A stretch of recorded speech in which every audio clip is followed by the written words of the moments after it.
과학 아직도 어렵게만 느끼시나요? 일상생활의 모든 것은 과학적으로 설명이 된다고 하는데요.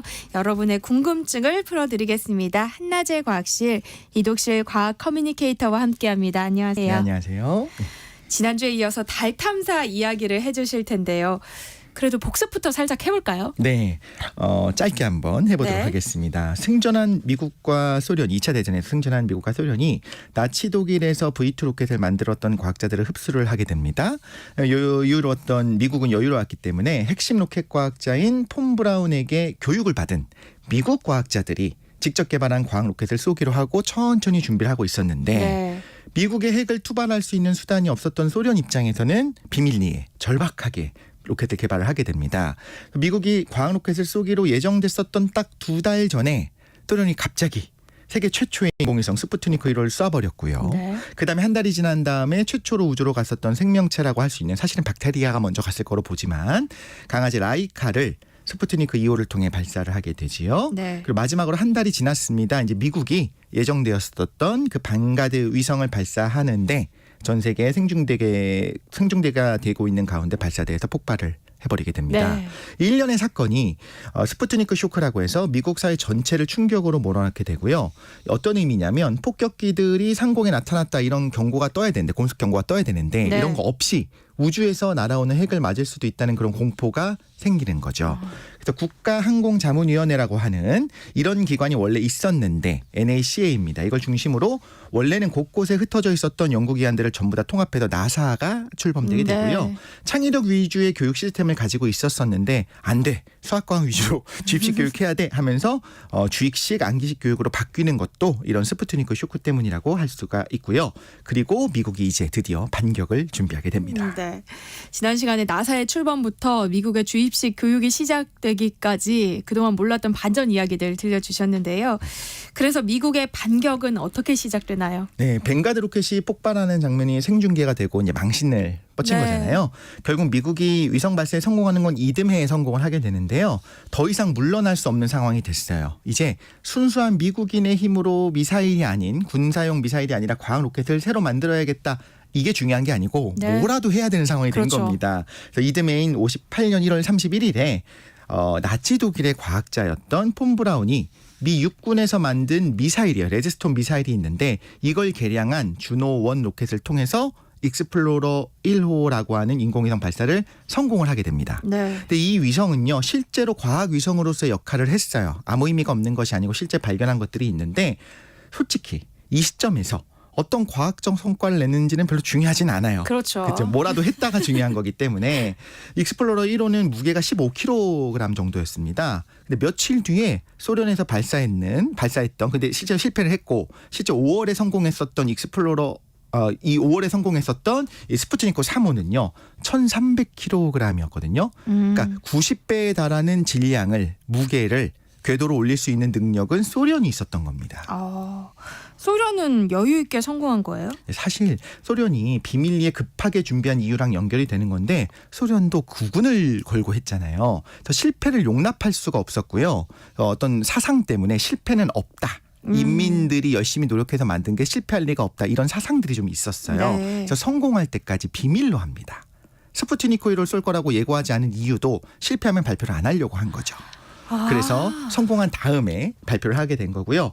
라이카라고 하는 강아지가 2호에 탔었다고 했잖아요. 네. 실제 미션을 다 마치고 나중에 한 일주일 정도 지난 다음에 안락사가 된 거로 발표를 그 당시에 했었어요. 근데 한참 후에 이제 해금되면서 정보들이 열리면서 알게 된 거는 실제로는 굉장히 먼저 사망을 한 것이 밝혀졌고요. 소련이 실제로 처음부터 원했던 건 과학 위성을 쏠 건데 1톤이 넘는 걸 쏴야 되는 거였습니다. 그래야 의미가 있거든요. 근데 이걸 준비하다가 만약에 미국이 예정대로 로켓 발사에 성공을 하게 되면 2등이 되는 거잖아요. 그렇죠. 그래서 별 기능은 없지만 일단 뭐라도 쏘자. 일본 똑같은 생각을 소련도 하고서 스푸트니크 1호를 쏘게 된 겁니다. 실제로 소련이 계획했었던 그 거대한 위성은 스푸트니크 3호가 되는 거고요. 다시 말씀드리자면 소련도 굉장히 압박을 느꼈어요. 그리고 스푸트니크 1호는 실제 발사 과정에서 거의 실패할 뻔하기도 했었습니다. 네. 그런데 소련은 뭘 하냐면 성공한 것만 발표를 해요. 그리고 실패한 거는 성공한 것만 인정하고 실패한 건 없었던 취급을 하거든요. 네. 그래서 여유로웠던 것처럼 우리가 오해하기 쉽지만 소련도 굉장히 몸이 달았었다라는 것도 생각할 수 있을 것 같고요. 라이카에 대해서는 좀 많은 분들이 알고 계십니다만 이렇게 장비 이상으로 발사된 지 몇 시간 만에 사망했다는 것도 밝혀지면서 이제는 뭐 동상도 세워지고 이제 인간을 위해서 인간이 때문에 이제 희생당한 어떤 그런 우주견으로서 우리가 인식을 하고 있죠. 그리고 또 하나 흥미로운 게 소련이요.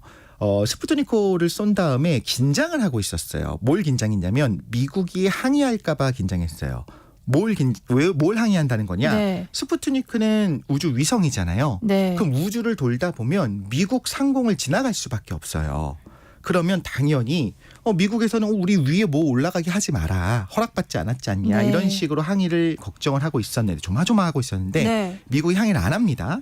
그러니까 이후에 어떤 선례가 되냐면 우주 공간이라고 하는 거는 특정 국가의 영공이 아니고 모두의 공간이다. 그 위로 올라가도 막을 수도 없고 항의할 수도 없다. 근데 문제는 우주의 기준이 어디냐는 거예요. 네. 그래서 지금 일반적으로는 100km 상공을 우주로 보고 그 이상을 우주로 보고 있는데 이런 긴장들이 있었다라는 것까지도 우리가 알 수 있을 것 같습니다.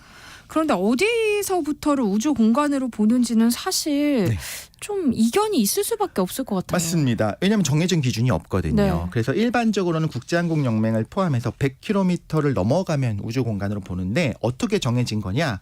실제로 대기권을 날아다니는 비행체는 비행기잖아요. 네. 비행기가 양력을 더 이상 양력을 가지고 날 수 없는 경계를 기준으로 계산을 했어요. 적당하게 그 당시에. 그다음에 그거를 대충 반올림하고 대충 똑 떨어지게 만들었더니 100km였던 겁니다. 또 다른 견해는 80km라는 견해도 있어요. 그래서 미 공군과 나사의 기준은 80km거든요. 네. 예를 들면 85km를 올라가서 거기서 뭔가 낙하했다. 그 우주냐 아니냐. 그럼 어디 기준으로는 우주인 거고 어디 기준으로는 우주가 아닌 겁니다. 그렇군요.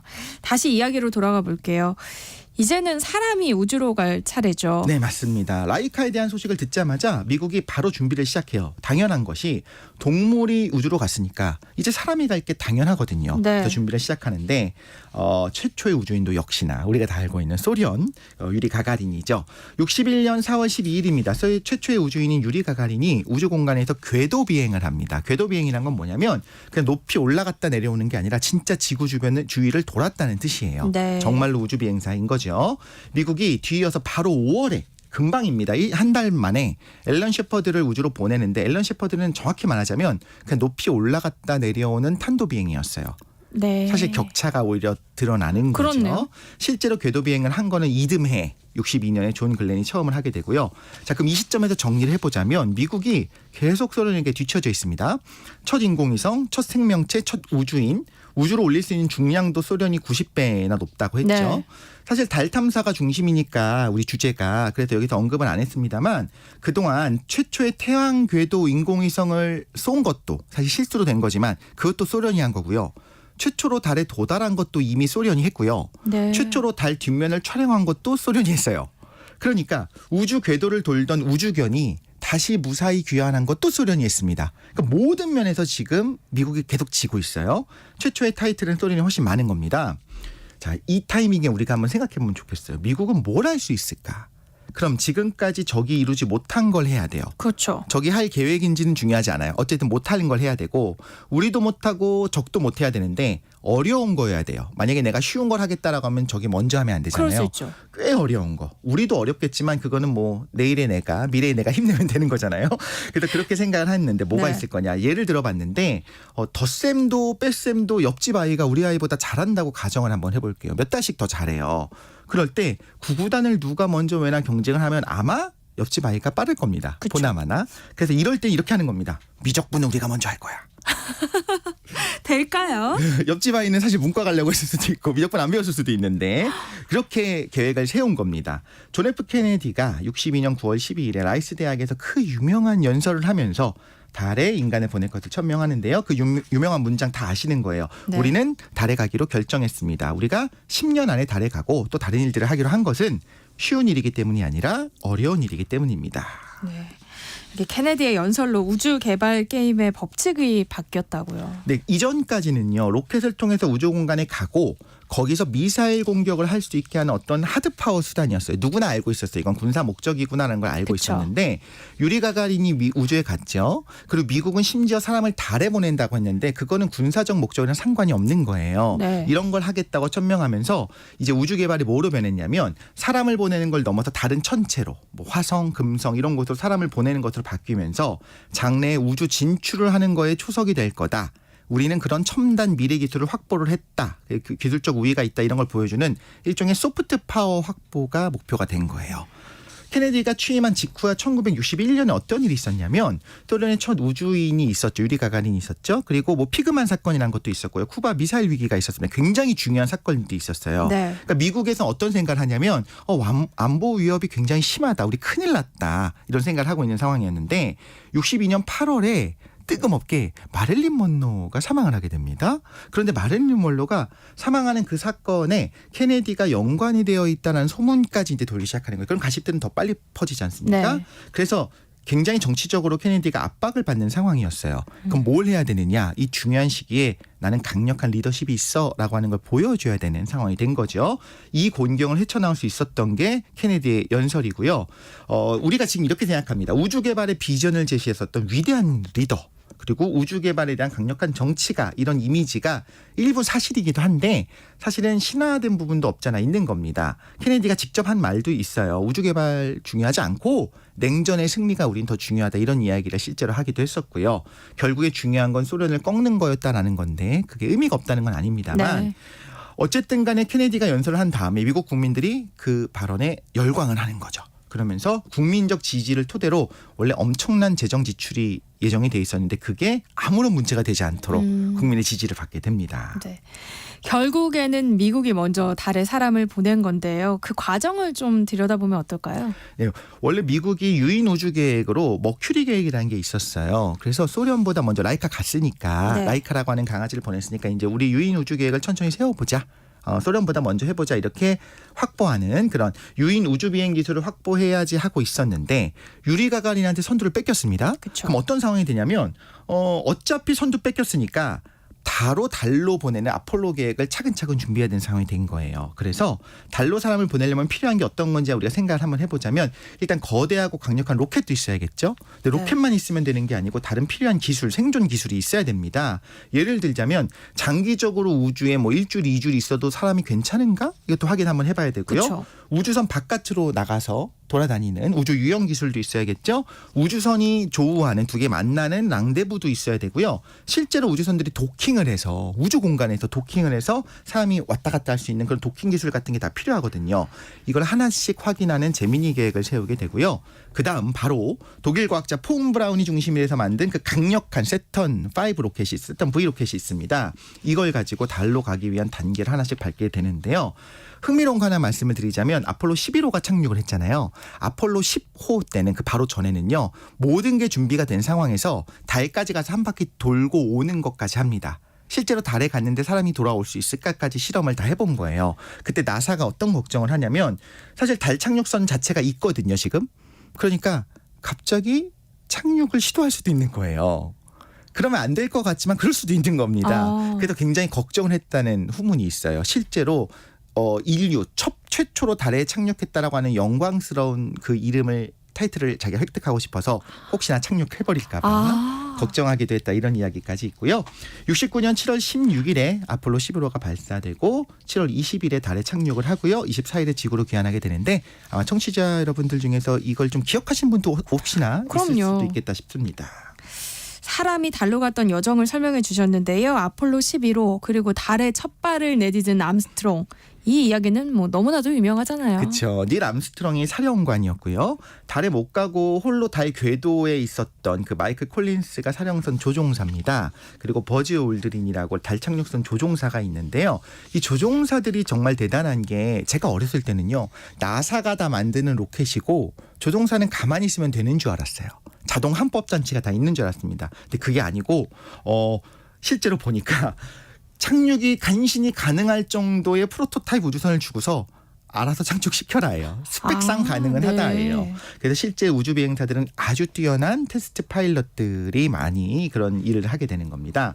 그리고 닐 암스트롱이 달에 첫 발을 내디기 전에 한 말이 굉장히 유명해서 아마 다 아실 거예요. 한 사람에게는 작은 한 걸음이지만 인류에게는 거대한 도약이다. 이렇게 이야기를 하고 달로 들어갔죠.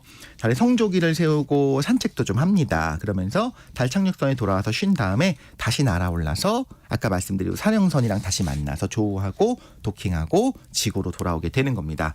하나 일화의 설명을 드리자면 네. 달에 성조기를 세워놨다고 했잖아요. 미국에서. 근데 이게 달 착륙선에 너무 가까운 곳에 세운 거예요.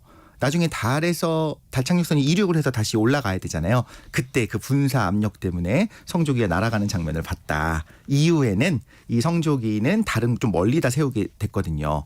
근데 또 흥미로운 게 우리가 세탁편에서도 좀 했었을 수도 있는데 자외선이 색소를 대부분 파괴시켜 버려요. 그런데 성조기 그 이후에 갔었던 아폴로 우주선들이 성조기를 세워놓은 것들은 실제 태양광을 받고 있잖아요. 아마 대부분 탈색이 됐을 겁니다. 그런데 1호, 그러니까 11호 때 날아갔었던 그 성조기는 흙에 파묻혀 있겠죠. 그거는 아마 색깔이 그대로 있을 수도 있다. 이런 이야기도 하고 있고요. 네. 또 하나는 달에 착륙했다가 다시 돌아온다고 하는 것이 모든 게 완벽하게 준비됐다기보다는 안 될 수도 있는 거야. 언제나 우리가 생각한 거랑 다르게 행동할 수도 있는 거고 다른 문제가 생길 수도 있는 겁니다. 그래서 사실 도박을 한 거거든요. 당시에 케네디 대통령은 세상을 떠났고요. 닉슨 대통령이었어요. 닉슨 대통령이 추도문을 못 돌아오는 상황에서 사망할 수 있으니까 이거에 대한 추도문을 미리 준비하기도 했었다. 이런 사실도 흥미로운 포인트입니다. 아폴로 11호의 성공 이후엔 어떻게 돼요? 나사가 이후에 월면차도 가져가서 여러 과학 실험도 하고 이거저거 하는데 네. 사람들의 관심이 빠르게 식겠죠. 이미 달에 사람을 보낸 걸로 미국은 우주 경쟁에 승리한 겁니다. 소련은 달에 우주 유인선을 못 보내거든요.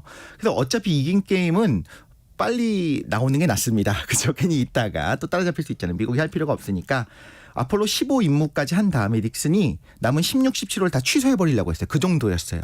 네. 근데 사람들이 설득을 해서 16, 17호까지 유인 탐사를 하고 이 이후는 다 취소가 돼버리게 된 겁니다.